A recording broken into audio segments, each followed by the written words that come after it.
Welcome to RealEstateInvestorTV.com, REI/TV.com. I'm your host, Nick Sifoni, and I'm glad to see you again today. Today we're talking about seller financing, how to buy houses and leave the loan in the seller's name so you don't have to worry about the mortgage. Now, there's a lot of different ways to do this, different ways to purchase, also different ways to sell with seller financing. But today we're talking about buying.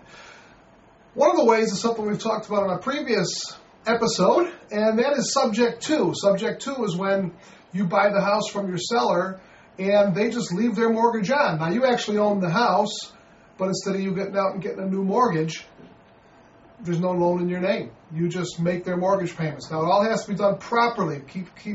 Watch, for future videos when we actually go into the more subject to in detail, where we teach you the steps on how to do a subject to transaction. But subject to is when you just explain to your seller, I'm going to buy the house, but instead of me going out and getting my own mortgage, we're going to leave your mortgage on it until I either refinance or until someone else buys the house from me. And that's probably the most simple way to buy. Now remember, when you're using seller financing, when you're buying by seller financing, you're not going out and getting a loan. At least you're not, you're not getting a new loan, I should say. In some cases, you are getting a loan from the seller, but you're not getting a traditional loan. You're not going through any review process. You're not submitting your credit. It's all purely done by the seller, basically whatever the seller is willing to do to sell the house. In most cases, there's no money down. I don't think I've ever put money down when I bought a house with seller financing. No, I can't say that. I did put money down once. I put $1,750 down on the house once. So subject to is one of the first ways. Another way to buy with seller financing is a wraparound mortgage, wraparound, and that's when the seller, it's very similar to subject to, but instead of the seller just deeding you the house, now you own the house and you make their mortgage payments to their bank, they actually do create a new mortgage. They create a mortgage from them to you. Now, in either case, now here, I ring the bell on this one because this is something I want to give a little disclaimer. Almost in either case, it's a question for your accountant, you're going to be able to deduct the taxes that you're paying at the end of the year. With the subject to, it's a little gray area. You have to make sure that the seller knows, and I actually added some paperwork now to my subject to deals where the seller states they realize, although the loan is in their name, the mortgage is in their name, they can no longer deduct those taxes. Ask me how I know that one. I'm dealing with that now, but maybe I shouldn't say that. Are we on tape? I guess we are. So, in any case, a wraparound mortgage, you actually have a mortgage created from that seller to you. So you're actually paying a mortgage rate. You can negotiate the interest rate. You can negotiate the terms, whether there's a balloon or there's not a balloon. As you should know, a balloon is a certain date that you agree to pay the mortgage off in full by. So a wraparound mortgage, there's two mortgages involved. There's the mortgage that the owner, the seller, has to his bank. And then there's the mortgage, the new mortgage that is from you to him, where you're buying the house from him. You'd also do the same thing. Now, that's in the case that the seller has a mortgage on the house. It's not paid for. Now, strangely enough, there's a lot of houses out there that are paid for, and that you'll get fully with seller financing, where the seller owns the house outright. There's no liens on it, and they'll sell you the house. You still own the house, and you have a new mortgage, again, created on the house. We just negotiated. I suggest, and we're going to do the next episode, tomorrow's episode is going to go more into detail on how to talk to the sellers. But we just sent the contract out. Actually, this is it right here. This is it here. And the contract states there's no interest involved. We told the seller it's $215,000. We told the seller, we'll pay you $215,000 for the house. You're going to give the mortgage to us. You're going to create a mortgage where we're paying you. He owns the house outright. And we told him we're going to make $1,000 a month payment, and every month that $1,000 comes off the price of the house. We have a 5-year balloon, so we're giving him $1,000 a month. So in 5 years, we will have given him $60,000.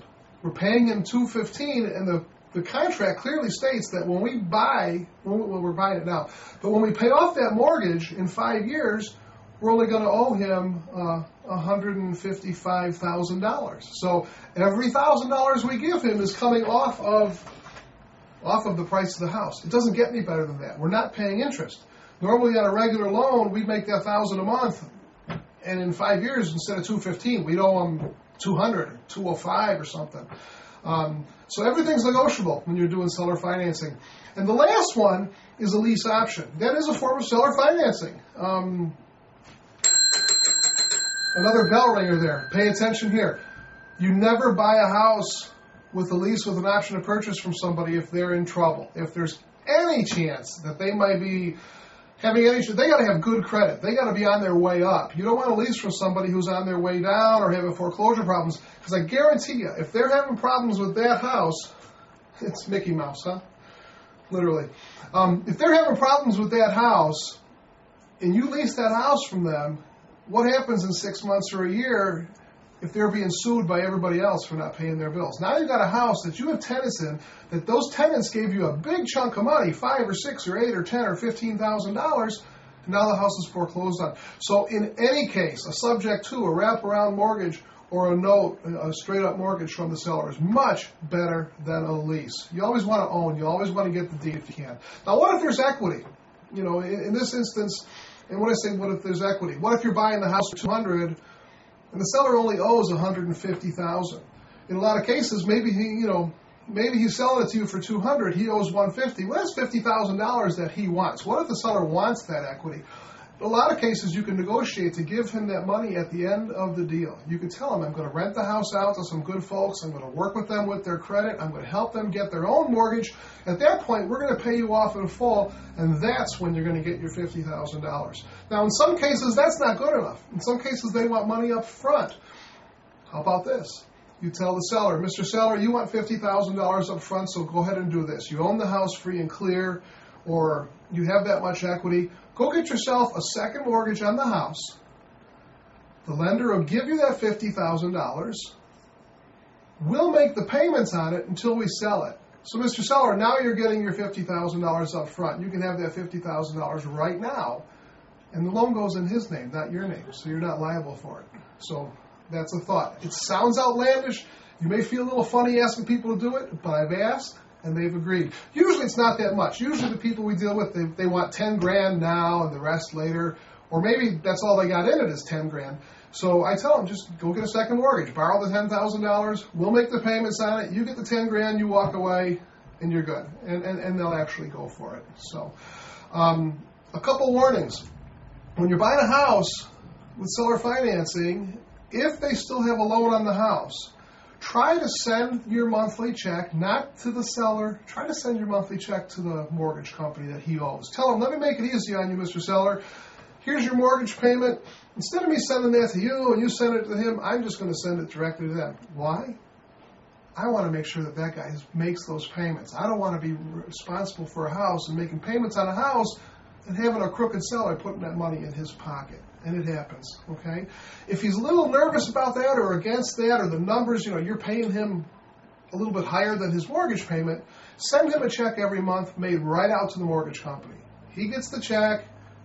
That way he knows he's being paid.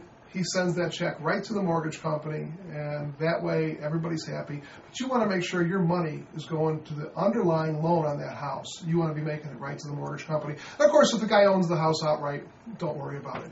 On the next episode, like I said before, we're going to talk about how to talk to the sellers, how to convince them to let you have a house with seller financing, what to say, what benefits to them, and there's a lot of benefits to them. Tax benefits, tax savings benefits, income benefits. There's a lot of reasons why a seller should sell you a house with owner financing. You just got to learn the right way to break it to them.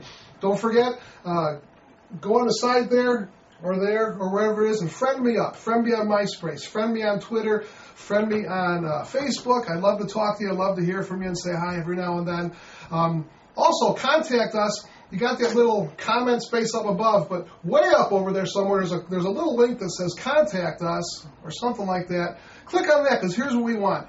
We want some emails and some letters for our That's the Blanche episode. What's the Blanche? The Blanche is when something goes wrong. So when you've got some episodes or some stories about the Blanche in this business, send it in. We'd love to read them on air to let people learn from our mistakes. Believe me, I've made plenty, and you're going to probably have a good laugh at my expense over the next couple of weeks.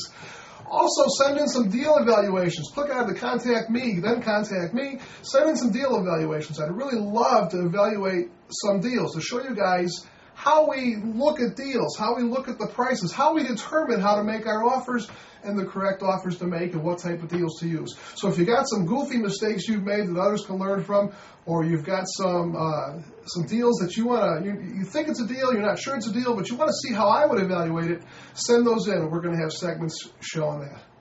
Thanks for watching. We're glad you chose us to listen to. Come back again, friend me, and we'll see you on the next episode. Now go take some action.